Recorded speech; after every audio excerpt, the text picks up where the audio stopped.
The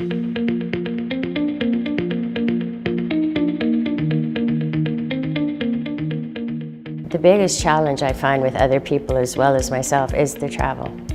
You've got winter roads. It was the fire season. Don't overpack your life. That's a lot of the things that people want to do. They want to pack up their whole life to come into camp.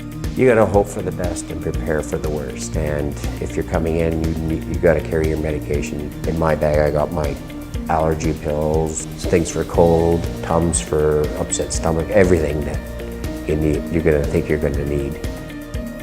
You prefer your own towels and sheets, then you can also bring those. Make sure that you have any prescription medications. You want to make sure you have at least enough for a month or possibly longer. If the weather gets bad and you can't get out of camp, you don't want to be on your last dose of whatever it is that's kind of keeping you alive.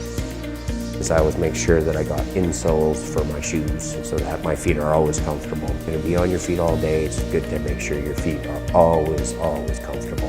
It's actually really hard on your body to work 14 days straight and 12 hours a day, but your body will adapt. It's just a matter of getting used to it. Usually you get so tired during the day, all you really have time for is when you get back to camp is shower, eat, and go to sleep.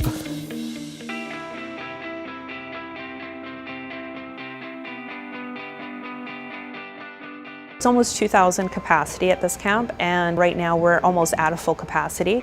It's very busy, during those key meal times. Can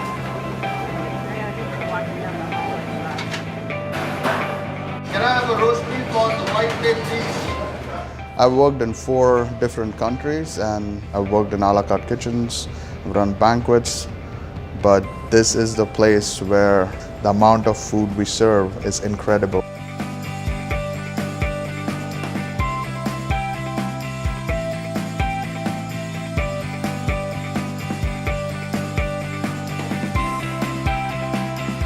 Everybody's in their routine, they know what they're doing.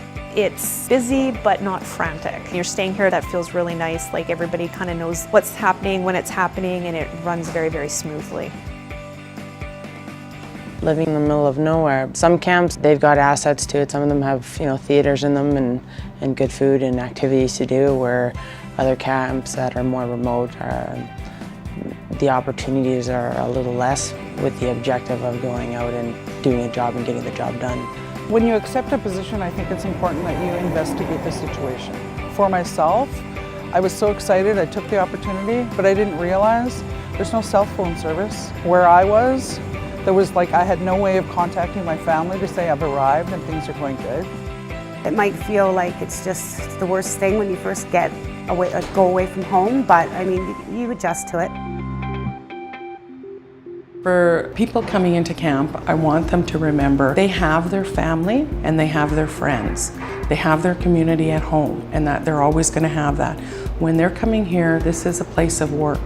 Realizing that when you're done your work, you're not home. Actually, you'll spend more time here and see people that you work with more than you'll see your family and your spouse and your kids.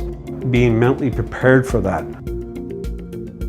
Don't be discouraged, because it's going to take you a couple of weeks to get used to the fact that you're away. You're isolated for a little bit, and like I said, you got the eye on the prize, and if you keep that and wait for your first paycheck, you're like, okay, I'll keep going, right?